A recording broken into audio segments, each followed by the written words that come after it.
inside the body of a woman. This story has forever been the end-all and be-all to all trans-masculine people. The ones who seem to be thrown far away from welcoming arms and into the gut of this definition without an ounce of consent. No one wants to be the one to challenge the simplicity of a definition that has been painted like a barcode on the bodies of millions, to defend the radical notion that the transgender identity does in fact have a heartbeat beneath it and a voice that has been long overcrowded by the white noise of cis-sexist tongues.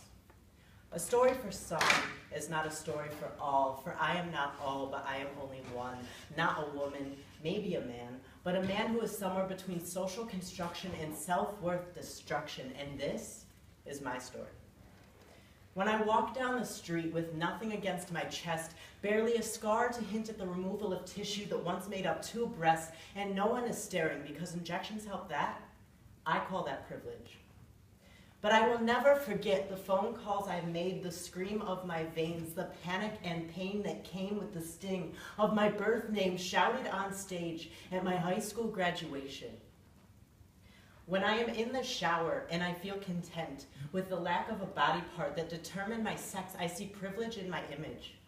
But when a perceived man likes the aesthetic of their vagina, they're not only shamed for having it, but shamed for not shaming it themselves. They say, you must not really be trans if you like what you see, you attention-seeking butch, you are no more than your body. I am a writer and an artist. I am the most dedicated lover. I will buy you a binder if I see you can't breathe. I will finish the race on my hands and my knees with you on my back if you promise not to leave me. I lost my brother to heaven. I lost my father to greed. I lost my mind to abuse, and I lost myself to society. But I will still give in love and give. I will show you your worth and bury my own. All I wanted to do was give my surgery to you. You were my first friend here.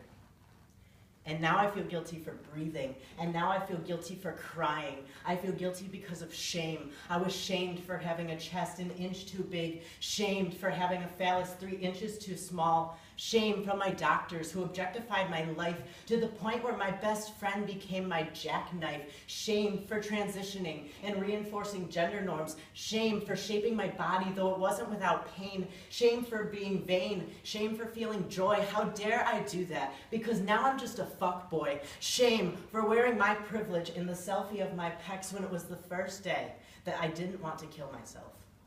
But no one ever considered that.